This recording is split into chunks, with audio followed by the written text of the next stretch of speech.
Hello friend, जीराफ्राई.com में आपका स्वागत है। आज मैं आपके साथ शेयर करने जा रही हूँ रेस्टोरेंट स्टाइल मलाई कोफ्ता की रेसिपी, जो कि बहुत आसान है। तो चलिए शुरू करते हैं हम आज की रेसिपी। तो सबसे पहले हम बनाएंगे कोफ्ते। कोफ्ते के लिए मैंने यहाँ पर 200 ग्राम के करीब मैंने पनीर ले लिया है, जिसको कद्दूकस कर लिया है। उसमें नमक ऐड कर देंगे, काली मिर्ची ऐड कर देंगे और अच्छे से मिक्स कर देंगे।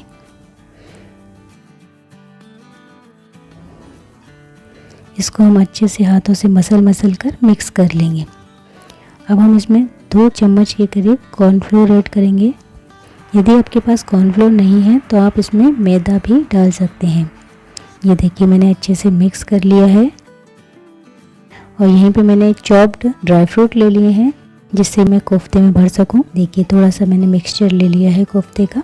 हाथों से दबाकर हम इसमें ड्राई फ्रूट्स डाल देंगे और इसको उंगलियों की सहायता से हम इसे बंद कर देंगे। और हम इसको हथेलियों से गोल आकार देंगे। तो थोड़ा सा हाथ से प्रेस करेंगे तो इसका जो शेप है वो ओवल आकार का हो जाएगा। ये देखिए ओवल शेप में हमारे कोफ्ते बन गया है। ये देखिए इस तरीके से हमारा कोफ्ता बन गया है। और इसी तरीके से हम सभी कोफ्ते हम ऐसे ही बना लेंगे। ये देखिए थोड़ा सा पार्ट लिया, को हथेली से दबाया और उसमें हमने ड्राई फ्रूट्स रख दिए थोड़े से, और उस उंगलियों से थोड़ा बंद करके हम ये देखिए ओवल शेप का हमारा जो कोफ्ता है बन के तैयार हो गया। अब हम सभी कोफ्ते इसी तरीके से बना लेंगे। ये देखिए हमारे कोफ्ते बनकर तैयार हो गए। अब हम इनको डीप फ्राई करेंगे। डीप फ्राई के लिए मैंने एक कढ़ाई में तेल गरम कर लिया है और हम एक एक करके कढ़ाई में डाल देंगे और हम इनको गोल्डन ब्राउन होने तक दोनों तरफ सेकेंगे। ये देखिए मैंने सभी डाल दिए हैं। अब इनको हम दोनों तरफ से, ये हमारा एक तरफ से सेक गए हैं, अब हम इन्हें पलट देंगे। और ये देखिए हमारे ब्राउन हो गए हैं कोफ्ते। अब हम इसे निकाल लेंगे और प्लेट में रख लेंगे। ये देखिए हमारे कोफ्ते जो हैं वो बनकर तैयार हो गए हैं।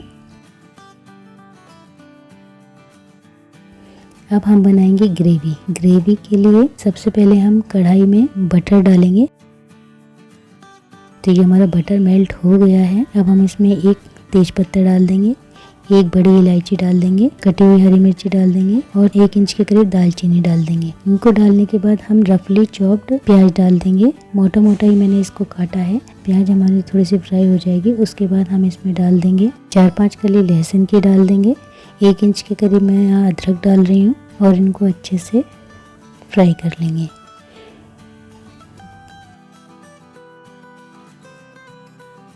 प्याज थोड़ी सी गोल्डन ब्राउन हो गई है। अब मैं इसमें काजू डाल रही हूँ।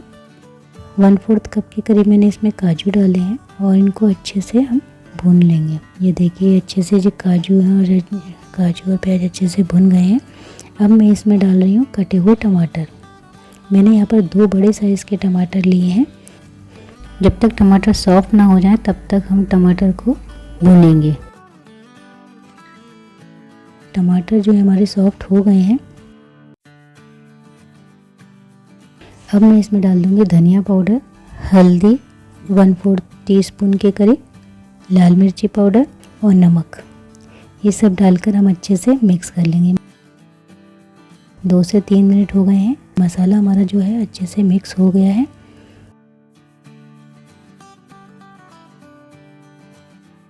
अब मैं इसमें डाल रही हूँ गरम मसाला। गरम मसाला डालने के बाद हम इसे बस 1 मिनट तक इसे भूनेंगे।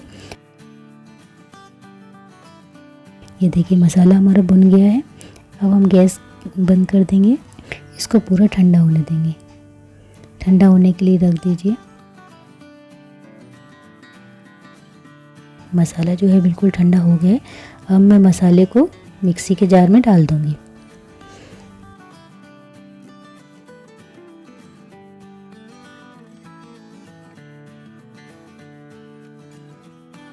ये देखिए मैंने मिक्सी के जार में डाल दिया। अब हम इसको पीस लेंगे। ये देखिए ये मैंने इसको ग्राइंड कर लिया है। ये अच्छे से हमारा मिक्सचर बन के तैयार हो गया है मसाले का। अब हम एक कढ़ाई में 1 चम्मच के करीब बटर डालेंगे और जो हमारा पीसा हुआ मसाला है वो डाल देंगे। ये देखिए मैंने पूरा मसाला डाल दिया और हम 1 मिनट तक इसको भूनेंगे। ये देखिए अच्छे से भुनेंगे। आप चाहें तो इसमें कश्मीरी लाल मिर्च भी डाल सकते हैं। और मैंने इसमें थोड़ा सा पानी ऐड कर दिया है और हम इसको अच्छे से मिक्स करेंगे।